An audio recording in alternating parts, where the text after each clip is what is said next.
ನಮಸ್ಕಾರ, ಶ್ರೀ ನ್ಯೂಸ್ಗೆ ಸ್ವಾಗತ. ನಾನು ದೀಪಾ.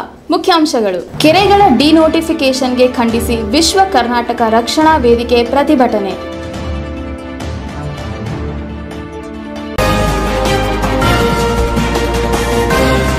ಬಗರ್ ಹುಕುಂ ಸಾಗುವಳಿದಾರರಿಗೆ ಹಕ್ಕುಪತ್ರ ವಿತರಿಸಲು ಮನವಿ.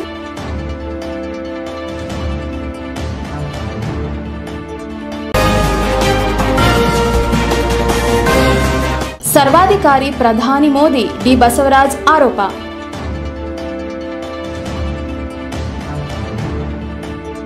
ವಾರ್ತೆಗಳ ವಿವರ. ಸಾವಿರಾರು ವರ್ಷಗಳಿಂದ ಕರ್ನಾಟಕದ ಅನೇಕ ರಾಜರು ಕೆರೆ ಕಟ್ಟೆಗಳು ಹಾಗೂ ಅಣೆಕಟ್ಟುಗಳನ್ನು ನಿರ್ಮಿಸಿ ಜನಸಾಮಾನ್ಯರ ನೀರಿನ ಬವಣೆಯನ್ನು ಹೋಗಲಾಡಿಸಿದ ಇತಿಹಾಸ ನಮ್ಮದು. ಆದರೆ ಈಗಿನ ರಾಜ್ಯ ಸರ್ಕಾರ ಕಂದಾಯ ಇಲಾಖೆಯ ಮೂಲಕ 1500 ಕೆರೆಗಳನ್ನು ಡಿನೋಟಿಫೈ ಮಾಡುವ ಮೂಲಕ ಭೂಗಳ್ಳರ ಪಾಲು ಮಾಡಲು ಹೊರಟಿದೆ. ಕೆರೆಗಳ ಡಿನೋಟಿಫಿಕೇಶನ್ ಖಂಡಿಸಿ ವಿಶ್ವ ಕರ್ನಾಟಕ ರಕ್ಷಣಾ ವೇದಿಕೆ ಕಾರ್ಯಕರ್ತರು ಜಯದೇವ ವೃತ್ತದಲ್ಲಿಂದು ಪ್ರತಿಭಟನೆ ನಡೆಸಿದರು. ಕೃಷಿ ಪ್ರಧಾನ ದೇಶದಲ್ಲಿರುವ ನಾವು ಕೃಷಿಗೆ ಪೂರಕವಾದ ಜಲಮೂಲಗಳ ಸಂರಕ್ಷಣೆ ಮತ್ತು ವೈಜ್ಞಾನಿಕ ವಿಧಾನದಲ್ಲಿ ಜಲ ಸಂರಕ್ಷಣೆಗೆ ಮುಂದಾಗದಿದ್ದರೆ ಭವಿಷ್ಯದಲ್ಲಿ ಈ ನಾಡಿನ ಬಯಲು ಸೀಮೆ ಮರುಭೂಮಿಯಾಗಲಿದ್ದು ನಮ್ಮ ಮುಂದಿನ ಪೀಳಿಗೆಗಳು ಬಹುದೊಡ್ಡ ಸಂಕಷ್ಟಕ್ಕೆ ಸಿಲುಕಲಿದೆ. ಈಗಾಗಲೇ ಶುದ್ಧ ಕುಡಿಯುವ ನೀರಿಗೂ ಹಾಹಾಕಾರ ಎದುರಾಗಿದ್ದು ರೈತ ಸಮುದಾಯಕ್ಕೆ ನೀರಿನ ಭದ್ರತೆ ಇಲ್ಲವಾಗಿದೆ. ಬಯಲು ಸೀಮೆಯ ಕೆರೆ, ಕುಂಟೆ, ಬಾವಿ, ಕೊಳವೆ ಬಾವಿಗಳೆಲ್ಲ ಬತ್ತಿ ಹೋಗಿ ಅಂತರ್ಜಲ ಪಾತಾಳಕ್ಕೆ ಕುಸಿದು ಹೋಗಿದೆ. ಇಂತಹ ಪರಿಸ್ಥಿತಿ ಇರುವಾಗಲೇ ನಮ್ಮ ಸರ್ಕಾರ ಕೆರೆಗಳನ್ನು ಡಿನೋಟಿಫಿಕೇಶನ್ ಮಾಡಿಸುವ ಆತಂಕಕಾರಿ ಕೆಲಸಕ್ಕೆ ಮುಂದಾಗಿದೆ. ಈ ಕ್ರಮವನ್ನು ಖಂಡಿಸಿ ಇಂದು ಬೀದಿಗಿಳಿದ ವಿಶ್ವ ಕರ್ನಾಟಕ ರಕ್ಷಣಾ ವೇದಿಕೆ ಪ್ರತಿಭಟನೆ ನಡೆಸಿತು. ರಾಜ್ಯ ಸರ್ಕಾರಕ್ಕೆ ರಾಜ್ಯ ಸರ್ಕಾರಕ್ಕೆ ಮುಖ್ಯಮಂತ್ರಿಗಳಿಗೆ ಪ್ರತಿಭಟನೆಯಲ್ಲಿ ವಿಶ್ವ ಕರ್ನಾಟಕ ರಕ್ಷಣಾ ವೇದಿಕೆ ರಾಜ್ಯಾಧ್ಯಕ್ಷರಾದ ಕೆಜಿ ಯಲ್ಲಪ್ಪ ಅವರು ಸರ್ಕಾರ ಭೂಗಳ್ಳರ ಹಾಗೂ ಭೂ ಮಾಫಿಯಾದ ಕೈಗೊಂಬೆಯಾಗಿದೆ. 1500 ಕೆರೆಗಳನ್ನು ಡಿನೋಟಿಫಿಕೇಶನ್ ಮಾಡುತ್ತಿರುವುದು ಖಂಡನೀಯ. ಈ ಕೂಡಲೇ ರಾಜ್ಯ ಸರ್ಕಾರ ಕೆರೆ, ಕುಂಟೆ, ಕಾಲುವೆ, ರಾಜಕಾಲುವೆಗಳ ಒತ್ತುವರಿಯನ್ನು ತೆರವು ಮಾಡಿಸಿ ತಮ್ಮ ಮೂಲ ಅಸ್ತಿತ್ವವನ್ನು ಕಳೆದುಕೊಂಡಿರುವ ಕೆರೆಗಳನ್ನು ಪುನಶ್ಚೇತನಗೊಳಿಸಬೇಕಾಗಿ ವಿಶ್ವ ಕರ್ನಾಟಕ ರಕ್ಷಣಾ ವೇದಿಕೆ ಆಗ್ರಹಿಸುತ್ತದೆ ಎಂದು ತಿಳಿಸಿದರು. ಕಂದಾಯ ಇಲಾಖೆಯ ಮೂಲಕ ರಾಜ್ಯದಲ್ಲಿ ನಿರ್ಜೀವ ಕೆರೆಗಳು, ಮೂಲ ಸ್ವರೂಪ ಕಳ್ಕೊಂಡ್ರ ಕೆರೆಗಳು ಅಂತ ಪಟ್ಟಿ ಮಾಡಿ 1500 ಕೆರೆಗಳನ್ನು ಮುಚ್ಚಲು ಹೊರಟಿದೆ. ಎಲ್ಲೋ ಒಂದು ಕಡೆಗೆ ಭೂಗಳ ಲಾಬಿಗೆ ಮಣಿದು ಅಥವಾ ಭೂ ಮಾಫಿಯಾಕ್ಕೆ ಹೆದರಿ ರಾಜ್ಯ ಸರ್ಕಾರ ಈ ಹೆಜ್ಜೆ ಇಟ್ಟಿದೆ ಅಂತ ಹೇಳ್ತಾ ಇದ್ದೇನೆ. ಯಾವುದೇ ಮುಖ್ಯಮಂತ್ರಿಗಳಾಗಲಿ ಅಥವಾ ಪ್ರಧಾನಮಂತ್ರಿಗಳಾಗಲಿ ದೇಶ ಮತ್ತು ರಾಜ್ಯಗಳನ್ನು ಆಳುವಂಥವರಾಗಲಿ ರೈತರಿಗೆ ಜೀವನಾಡಿಗಳಾದಂಥ ಕೆರೆಗಳನ್ನು ಕಟ್ಟಿಸ್ತಾರೆ, ಕೊಳವೆಗಳನ್ನು ತೋಡಿಸ್ತಾರೆ, ಜನಕ್ಕೆ ರೈತರಿಗೆ ನೀರಿನ ಮೂಲಗಳನ್ನು ಸೃಷ್ಟಿ ಮಾಡ್ತಾರೆ.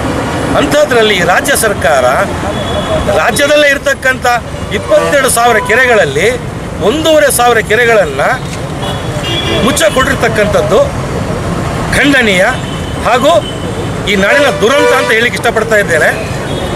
ಹಿಂದೆ ಬೆಂಗಳೂರಲ್ಲಿ 100 ಕೆರೆಗಳನ್ನು ನಮ್ಮ ನಾಡಿದಂಥ ಎಲ್ಲ ಮುಖ್ಯಮಂತ್ರಿಗಳು ಮುಚ್ಚಿ ಅವನ್ನು ರಿಯಲ್ ಎಸ್ಟೇಟ್ ಮಾಫಿಯರ್ ಕೈ ಕೊಟ್ಟು ಇವತ್ತಲ್ಲಿ ಅನೇಕ ಬಡಾವಣೆಗಳಾಗಿವೆ. ಅವು ಅಕ್ರಮ ಬಡಾವಣೆಗಳಾಗಿವೆ. ಅದೇ ರೀತಿ ರಾಜ್ಯಾದ್ಯಂತ ಇರತಕ್ಕಂಥ ಕೆರೆಗಳನ್ನ ಮುಚ್ಚಕ್ಕೆ ಹೊರಟಿದ್ದಾರೆ. ನಾನು ಮುಖ್ಯಮಂತ್ರಿಗಳಿಗೆ ಪ್ರಶ್ನೆ ಮಾಡ್ತಾ ಇದ್ದೇನೆ, ಸ್ವಾಮಿ, ನೀವು ರೈತರಿಗೆ ಸಬ್ಸಿಡಿ ಕೊಡುವಂಥದ್ದು ಅಥವಾ ಕೇಂದ್ರ ಸರ್ಕಾರದ್ದು, ರಾಜ್ಯ ಸರ್ಕಾರದ್ದು ಫಸಲ್ ಬಿಮಾ ಯೋಜನೆ ಅಂಥದ್ದು ಕೊಡೋ ಅವಶ್ಯಕತೆ ಇಲ್ಲ. ಇಲ್ಲಿ ಹಿಂದೆ ಇರತಕ್ಕಂಥ ಕೆರೆಗಳನ್ನು ಪುನಶ್ಚೇತನಗೊಳಿಸಿ, ಪುನರ್ಜೀವನಗೊಳಿಸಿ ರೈತರು ಸ್ವಾಭಿಮಾನಿಗಳು ಸ್ವಾವಲಂಬಿ ಬದುಕನ್ನು ಕಟ್ಕೋತಾರೆ. ಹಾಗಾಗಿ ಈ ಕೂಡಲೇ ನೀವೇನು ಹೇಳಿದಿರಿ. ಪ್ರತಿಭಟನೆಯಲ್ಲಿ ವಿಶ್ವ ಕರ್ನಾಟಕ ರಕ್ಷಣಾ ವೇದಿಕೆಯ ಜಿಲ್ಲಾಧ್ಯಕ್ಷರಾದ ಜಮನಳ್ಳಿ ನಾಗರಾಜ್, ಪ್ರಧಾನ ಕಾರ್ಯದರ್ಶಿಗಳಾದ ಸ್ಟಾರ್ ಖಲೀಲ್, ನಾಗರಾಜ ಗೌಡ, ದಯಾನಂದ್, ಕೆಎಚ್ ಮೆಹಬೂಬ್, ಸೈಯದ್ ಅಕ್ಬರ್ ಹಾಗೂ ವಿಶ್ವ ಕರ್ನಾಟಕ ರಕ್ಷಣಾ ವೇದಿಕೆ ಕಾರ್ಯಕರ್ತರು ಹಾಜರಿದ್ದರು. ಬಗರ್ ಹುಕುಂ ಸಾಗುವಳಿದಾರರಿಗೆ ಕೂಡಲೇ ಹಕ್ಕುಪತ್ರ ವಿತರಿಸಬೇಕೆಂದು ಒತ್ತಾಯಿಸಿ ಕರ್ನಾಟಕ ದಲಿತ ಸಂಘರ್ಷ ಸಮಿತಿ ಹಾಗೂ ಬಹುಜನ ಸಮಾಜ ಪಾರ್ಟಿ ಕಾರ್ಯಕರ್ತರು ಜಿಲ್ಲಾಧಿಕಾರಿ ಕಚೇರಿ ಮುಂಭಾಗದಲ್ಲಿ ನಿರಂತರ ಧರಣಿ ಸತ್ಯಾಗ್ರಹ ಕೈಗೊಂಡಿದ್ದಾರೆ. ಹರಪನಹಳ್ಳಿ ತಾಲೂಕಿನ ಅರಸೀಕೆರೆ ಹೋಬಳಿಯ ಉಚ್ಚಂಗಿದುರ್ಗ ಗ್ರಾಮದ ಸರ್ವೆ ನಂಬರ್ 441/A2 ರಲ್ಲಿ 19.42 ಎಕರೆ ಸರ್ಕಾರಿ ಬಗರ್ ಹುಕುಂ ಜಮೀನಿನಲ್ಲಿ ದುಗ್ಗತ್ತಿ ಹುಚ್ಚಂಗಪ್ಪ ಸೇರಿದಂತೆ ಹಲವರು ತಲಾ 3 ಎಕರೆಯಂತೆ ಸುಮಾರು 35 ರಿಂದ 40 ವರ್ಷಗಳಿಂದ ನಿರಂತರವಾಗಿ ಸಾಗುವಳಿ ಮಾಡಿಕೊಂಡು ಬಂದಿದ್ದಾರೆ. ಅಲ್ಲದೆ 1998ರಲ್ಲಿ ಸಾಗುವಳಿ ಪತ್ರಕ್ಕಾಗಿ ಅರ್ಜಿ ಸಲ್ಲಿಸಿದ್ದಾರೆ. ಆದರೆ ಅವರ ಮೇಲೆ ದೌರ್ಜನ್ಯ ದಬ್ಬಾಳಿಕೆ ನಡೆಸಲಾಗುತ್ತಿದೆ. ಇದರ ಬಗ್ಗೆ ದುಗ್ಗತ್ತಿ ಹುಚ್ಚಂಗಪ್ಪ ಅವರನ್ನು ಮಾತನಾಡಿಸಿದಾಗ, ನಾನು ಒಬ್ಬ ದಲಿತ ರೈತ. ಈಗಾಗಲೇ 40 ವರ್ಷಗಳಿಂದ ನಾನು ಬೇಸಾಯ ಮಾಡಿಕೊಂಡು ಬಂದಿರುವ ಈ ಭೂಮಿಯನ್ನು ಕಸಿದುಕೊಳ್ಳಬೇಡಿ. ನನ್ನ ಕುಟುಂಬಕ್ಕೆ ಈ ಹೊಲವೊಂದೇ ಆಧಾರ. ಇದಿಲ್ಲದಿದ್ದರೆ ನಾವು ಆತ್ಮಹತ್ಯೆ ಮಾಡಿಕೊಳ್ಳುವಂತಹ ಪರಿಸ್ಥಿತಿ ಎದುರಾಗುತ್ತದೆ ಎಂದು ತಮ್ಮ ಅಳಲನ್ನು ತೋಡಿಕೊಂಡರು. ಈಗ 23 ವರ್ಷದಿಂದನೂ ಕಂದಾಯ ಕಟ್ಟಿಗಿಂತ ನೀವು ಹೇಳಿದಂಗೆ ಕೇಳ್ಕೊಂತ ಬಂದನಿ. ಸ್ವಾಮಿ, ನಿಮ್ಮ ದಯವಿಟ್ಟು ನನ್ನ ಬಂಧಿಸಿ ನನಗೆ ನ್ಯಾಯ ಕೊಡಿ. ನಾನು ಒಬ್ಬ ದಲಿತ. ನಿಮ್ಮ ಕೋರ್ಟು, ನಿಮ್ಮ ಕಾನೂನು ಕೂಡ ಏನು ಹೇಳ್ತಿದೆ ಅಂದರೆ, ಒಬ್ಬ ದಲಿತ ಅಲ್ಲಿ ಭೂಮಿ ಉಳುಮೆ ಮಾಡಿದ್ದಲ್ಲಿ ಕಿತ್ಕೋಬಾರದು ಅನ್ನೋದೊಂದು ಕೋರ್ಟ್ ಆದೇಶ ಕೂಡ ಇದೆ. ಅದನ್ನು ಮರಿಬೇಡ್ರಿ ಸ್ವಾಮಿ. ನಿಮ್ಮ ದಯವಿಟ್ಟು ಹೇಳ್ತಾನೆ. ತಹಸೀಲ್ದಾರ್ ಸ್ವಾಮಿ, ನಿಮ್ಮ ದಯವಿಟ್ಟು ಹೇಳ್ತಾನೆ, ಕೇಳ್ರಿ ನನ್ನ ಮಾತಾ. ಇಲ್ಲಿಂದ 40 ವರ್ಷದ ಮಾಡ್ಕೊಂಡು ಬಂದ್ರಂಥ ಭೂಮಿ ಕಸ್ಕೊಂಡ್ರೆ ನಾನು ಯಾವ ಪಾಡಿಗೆ ಹೋಗಲಿ? ನೀವು ಕೋರ್ಟಿಗೆ ನನ್ನ ಜೈಲಿಗೆ ಕಳ್ಸೋಕ್ಕೆ ಕಾರಣ ಏನು? ನಾನು ಉಳುಮೆ ಮಾಡಿರೋ ಭೂಮಿ ಇದರಲ್ಲಿ ಆಗಿರೀತಿ ಅಂತಂದು ಘಟನೆ ಕಳಿಸಿದ್ರಲ್ಲ, ಅದಕ್ಕೆ ಇದನ್ನು ತನಿಖೆ ಮಾಡಿರಿ, ರಿಪೋರ್ಟ್ ಕೊಡ್ರಿ ನನಗೆ. ನೀವು ನನ್ನ ಅನ್ಯಾಯ ಮಾಡಿದ್ರೆ ನಾನು ಮುಂದೆ ಕೋರ್ಟಿಗೆ ಹೋಗ್ತಾನೆ. ನನಗೆ ಅದನ್ನ ರಿಪೋರ್ಟ್ ಕೊಡ್ರಿ, ದಯವಿಟ್ಟು ಕೊಡ್ರಿ. ನಿಮ್ಮ ಇದರಲ್ಲಿಂದ ನನಗೆ ನಿಮ್ಮ ಆದಂಥ ರಿಪೋರ್ಟ್ ಕೊಡ್ರಿ. ಅಕ್ಕಪಕ್ಕ ಎಲ್ಲದೂ ಚೆಕ್ಕ ಬಂದು ಆಯ್ಕೆ ಇದೆ, ಭೂಮಿ ಹುಚ್ಚಂಗಪ್ಪ ಅಂತ ಹೇಳಿದ್ದು ಕೊಡ್ರಿ. ನಾನು ಕೇಳಿದ್ದು ಕೊಡಬೇಡ್ರಿ, ನಾನು ದೌರ್ಜನ್ಯ ಮಾಡಿದ್ದು ಕೊಡಬೇಡ್ರಿ. ನೀವು ನಿಮ್ಮ ಕಾನೂನಾಗ ನಿಮ್ಮ VRA ರಿಪೋರ್ಟ್ ಮಾಡಿದಂಥ ರಿಪೋರ್ಟ್ ಕೊಡಿ ಸ್ವಾಮಿ. ತನಿಖೆ ಮಾಡಿದ ರಿಪೋರ್ಟ್ ಕೊಡ್ರಿ. ಕರ್ನಾಟಕ ದಲಿತ ಸಂಘರ್ಷ ಸಮಿತಿ ಹಾಗೂ ಸಮಾಜ ಬಹುಜನ ಪಾರ್ಟಿಯವರು ಇವರ ಜೊತೆಗೂಡಿ ಇಂದು ಜಿಲ್ಲಾಧಿಕಾರಿ ಕಚೇರಿ ಮುಂಭಾಗದಲ್ಲಿ ನಿರಂತರ ಧರಣಿ ಸತ್ಯಾಗ್ರಹ ಕೈಗೊಂಡಿದ್ದರು. ಕೂಡಲೇ ಅವರಿಗೆ ಹಕ್ಕು ಪತ್ರ ವಿತರಿಸುವಂತೆ ಮತ್ತು ಸಾಗುವಳಿ ಭೂಮಿಯಲ್ಲಿ ಕಲ್ಲು ಗಣಿ ಗುತ್ತಿಗೆ ಪಡೆದಿರುವ ಮಾಲೀಕರ ಮೇಲೆ ಸೂಕ್ತ ಕಾನೂನು ಕ್ರಮ ಕೈಗೊಳ್ಳಬೇಕು ಎಂದು ಕರ್ನಾಟಕ ದಲಿತ ಸಂಘರ್ಷ ಸಮಿತಿ ಹಾಗೂ ಸಮಾಜ ಬಹುಜನ ಪಾರ್ಟಿಯವರು ಒತ್ತಾಯಿಸಿದರು. ಪ್ರತಿಭಟನೆಯಲ್ಲಿ ಡಿ ಹನುಮಂತಪ್ಪ, ಬಸವರಾಜು ಸಿದ್ದನೂರು, ಎಚ್ ಮಲ್ಲೇಶ್ ಇನ್ನೂ ಅನೇಕರು ಉಪಸ್ಥಿತರಿದ್ದರು. ಈಗ ಶ್ರೀ ನ್ಯೂಸ್ನಲ್ಲಿ ಚಿಕ್ಕದೊಂದು ನಿಮ್ಮಿಷ್ಟದ ಸಾಂಗ್ನ ನೀವು ನೋಡ್ಬೇಕಾ ಕೇಳ್ಬೇಕಾ? ಬೆಳಗೆದ್ದು ಯಾರ ಮುಖವ ನಾನು ನೋಡಿದೆ, ಅಂದಾನೋ ಅದೃಷ್ಟನೋ ಮುಂದೆ ಕುಂತಿದೆ. ನಿಮ್ಮ ನೆಚ್ಚಿನ ನಟ ನಟಿಯರ ಬಗ್ಗೆ ನೀವು ಮಾತಾಡ್ಬೇಕಾ?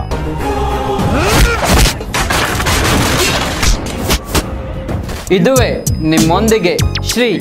ಪ್ರತಿದಿನ ಮಧ್ಯಾಹ್ನ 1 ರಿಂದ 2 ಗಂಟೆಗೆ ನಿಮ್ಮೊಂದಿಗೆ ಶ್ರೀ, ನಿಮ್ಮ ಶ್ರೀ ಕನ್ನಡ ವಾಹಿನಿಯಲ್ಲಿ ಮಾತ್ರ. ವಿರಾಮದ ನಂತರ ಶ್ರೀ ನ್ಯೂಸ್ಗೆ ಸ್ವಾಗತ. ಪ್ರಜಾಪ್ರಭುತ್ವದ ಮುಖವಾಡದಿಂದ ಸರ್ವಾಧಿಕಾರಿ ಹಿಟ್ಲರ್ನನ್ನು ಮೀರಿಸುವ ದುರಾಡಳಿತವನ್ನು ಪ್ರಧಾನಮಂತ್ರಿ ನರೇಂದ್ರ ಮೋದಿಯವರು ನೀಡುತ್ತಿದ್ದಾರೆಂದು ಕೆಪಿಸಿಸಿ ಕಾರ್ಯದರ್ಶಿ ಡಿ ಬಸವರಾಜ್ ಆರೋಪಿಸಿದ್ದಾರೆ. ಕೇವಲ ಉದ್ಯಮಿಗಳ ಕೋಟ್ಯಾಂತರ ಸಾಲ ಮನ್ನಾ ಮಾಡುವ ಮೋದಿಯವರಿಗೆ ಈ ದೇಶದ ರೈತರ ಸಾಲ ಕಾಣಿಸುತ್ತಿಲ್ಲ. ಕಾರ್ಮಿಕರ, ನಿರುದ್ಯೋಗಿಗಳ, ಮಹಿಳೆಯರ ಸಮಸ್ಯೆಗಳು ಕಾಣುತ್ತಿಲ್ಲ. ಕೋಮುವಾದಿ, ಹಿಂದುತ್ವ, ಸರ್ವಾಧಿಕಾರಿಯನ್ನು ಜಾರಿಗೆ ತರುವ ಉದ್ದೇಶದಿಂದ ಕಾಂಗ್ರೆಸ್ ನಾಯಕರ ಮನೆಯ ಮೇಲೆ ತನಿಖಾ ಸಂಸ್ಥೆಗಳ ದುರುಪಯೋಗ ಪಡಿಸಿಕೊಂಡು ದಾಳಿ ಮಾಡುವ ಮೂಲಕ ಕಾಂಗ್ರೆಸ್ ಪಕ್ಷವನ್ನು ಮಟ್ಟ ಹಾಕುವ ಪ್ರಯತ್ನ ಮಾಡುತ್ತಿದ್ದಾರೆ ಎಂದು ಕೆಪಿಸಿಸಿ ಕಾರ್ಯದರ್ಶಿ ಡಿ ಬಸವರಾಜ್ ಆರೋಪಿಸಿದ್ದಾರೆ. ಸುದ್ದಿಗೋಷ್ಠಿಯಲ್ಲಿಂದು ಮಾತನಾಡಿದ ಅವರು, ಅಚ್ಚೆ ದಿನ್ ಈ ದೇಶದಲ್ಲಿ ಬಹುರಾಷ್ಟ್ರೀಯ ಕಂಪನಿಗಳಿಗೆ ಅಮಿತ್ ಶಾ ನಂತವರಿಗೆ ಬಂದಿದೆ ವಿನಃ ಜನಸಾಮಾನ್ಯರ ನರಳಾಟ ತಪ್ಪಿಲ್ಲ. ಕಳೆದ 70 ವರ್ಷಗಳಿಂದ ಜಾರಿಯಲ್ಲಿದ್ದ ಪಡಿತರ ವ್ಯವಸ್ಥೆಯನ್ನು ರದ್ದು ಮಾಡುವ ಚಿಂತನೆಯನ್ನು ಪ್ರಧಾನಮಂತ್ರಿ ಮಾಡಿರುವುದು ದುರಾದೃಷ್ಟಕರ. ಜೊತೆಗೆ ಮುಂದಿನ ಮಾರ್ಚ್ನಿಂದ ಸಿಲಿಂಡರ್ಗೆ ನೀಡುವ ಸಬ್ಸಿಡಿ ಕೂಡ ನಿಲ್ಲಿಸುವ ಮಾಹಿತಿಯನ್ನು ಸಂಸತ್ನಲ್ಲಿ ನೀಡಲಾಗಿದೆ. ಇವು ನರೇಂದ್ರ ಮೋದಿಯವರು ಜನರಿಗೆ ನೀಡುವ ಅಚ್ಚೆ ದಿನ್ ಇರಬೇಕು ಎಂದು ಆಕ್ರೋಶ ವ್ಯಕ್ತಪಡಿಸಿದರು. ಪತ್ರಿಕಾಗೋಷ್ಠಿಯಲ್ಲಿ ಕಾಂಗ್ರೆಸ್ ಮುಖಂಡರಾದ ಬಿಎನ್ ವಿನಾಯಕ್, ಎಚ್ವಿ ಮೈದುದ್ದೀನ್, ಅಲ್ಲಾವುಲಿ ಘಾಜಿ ಖಾನ್, ಆದಿತ್ಯ ಚಿಕಟೇರಿ, ರಾಜಶೇಖರ್, ಮಂಜು ಜಿಸಿ, ರಮೇಶ್ ಸೇರಿದಂತೆ ಇತರರು ಪಾಲ್ಗೊಂಡಿದ್ದರು. ಕೃಷಿ ಮಾರುಕಟ್ಟೆ ದಾವಣಗೆರೆ ಭತ್ತದ ಇಂದಿನ ದರ ಹೀಗಿದೆ. ಮಧ್ಯಮ 1660 ರಿಂದ 2450 ರೂಪಾಯಿಗಳು. ಕೃಷಿ ಮಾರುಕಟ್ಟೆ ದಾವಣಗೆರೆ ಮೆಕ್ಕೆಜೋಳದ ಇಂದಿನ ದರ ಹೀಗಿದೆ. 1570 ರಿಂದ 1755 ರೂಪಾಯಿಗಳು. ಶನಿವಾರಪೇಟೆಯ ಬೆಂಗಳೂರಿನ ಇಂದಿನ ದರ ಹೀಗಿದೆ. ಶುದ್ಧ ಅಪರಂಜಿ ಚಿನ್ನ 10 ಗ್ರಾಮಿಗೆ 29,190 ರೂಪಾಯಿಗಳು. ಆಭರಣ ಚಿನ್ನ 10 ಗ್ರಾಮಿಗೆ 27,310 ರೂಪಾಯಿಗಳು.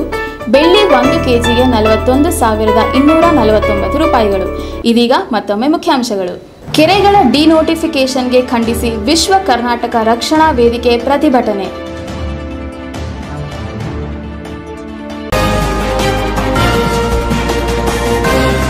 ಬಗರ್ ಹುಕುಂ ಸಾಗುವಳಿದಾರರಿಗೆ ಹಕ್ಕುಪತ್ರ ವಿತರಿಸಲು ಮನವಿ.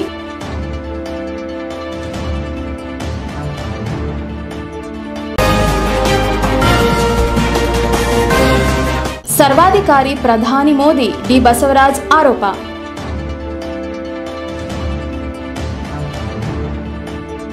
ಇದೇ ಈ ಹೊತ್ತಿನ ವಿಶೇಷ ಸ್ಥಳೀಯ ಸುದ್ದಿ ಸಮಾಚಾರ. ಶ್ರೀ ನ್ಯೂಸ್ ಅಂದ್ರೆ ನೈಜತೆಯ ಪ್ರತಿಬಿಂಬ.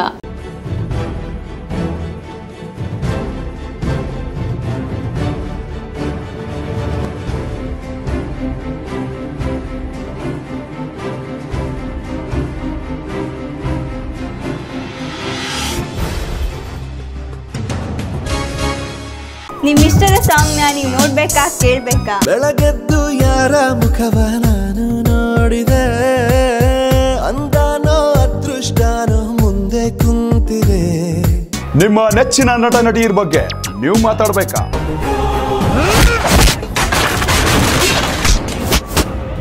ಇದುವೇ ನಿಮ್ಮೊಂದಿಗೆ ಶ್ರೀ. ಪ್ರತಿದಿನ ಮಧ್ಯಾಹ್ನ 1 ರಿಂದ 2 ಗಂಟೆಗೆ ನಿಮ್ಮೊಂದಿಗೆ ಶ್ರೀ, ನಿಮ್ಮ ಶ್ರೀ ಕನ್ನಡ ವಾಹಿನಿಯಲ್ಲಿ ಮಾತ್ರ.